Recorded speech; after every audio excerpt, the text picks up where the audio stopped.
Voice of Cameroun, la voix de l'espérance. On ne se rend là. Si quelqu'un vous dit donnez-moi l'argent pour que je paye votre taxe foncière, votre impôt, cet argent prend une autre destination. Donc je le répète, sur tout le territoire national, il n'y a plus aucune caisse dans aucun service des impôts. Les seules recettes que nous collectons encore, parce que ce sera le dernier segment de la digitalisation, dès l'année prochaine, même les timbres seront payés par téléphone portable. C'était une rencontre d'information et d'échange entre ces différents acteurs.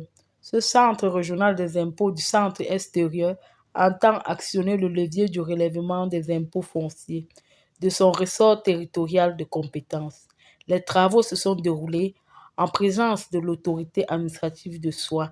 Je crois qu'il revient aux administrations, que nous encadrons, de faire le maximum pour que les populations soient sensibilisées.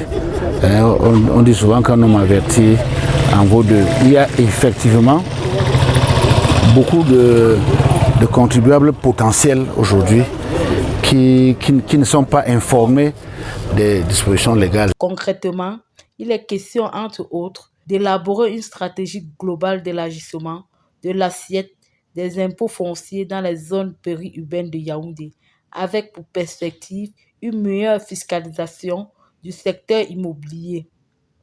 C'est une démarche qui sera sans doute importante pour les contribuables.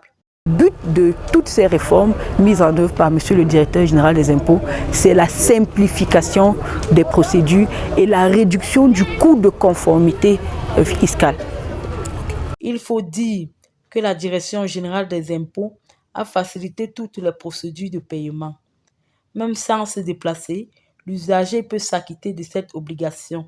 À partir du téléphone portable, on peut dorénavant payer son impôt. Il faut bien comprendre que la Direction générale des impôts a digitalisé l'ensemble de ces procédures de déclaration et de paiement des impôts. Cette digitalisation se traduit par la télédéclaration ou la déclaration à partir du téléphone. Donc le papa du village peut demander à son fils de l'aider avec son téléphone portable pour procéder à la déclaration et au paiement de son impôt. Le but justement, c'est qu'il n'ait plus à se déplacer vers nos services, mais qu'étant dans son village, il puisse déclarer et payer. Il s'agit donc des dispositions de la loi de finances 2022 autour du délégué régional des impôts du centre extérieur, des autorités traditionnelles locales, les acteurs du secteur immobilier de Soie. Après cette localité, une autre ville va accueillir ce séminaire dans les prochains jours.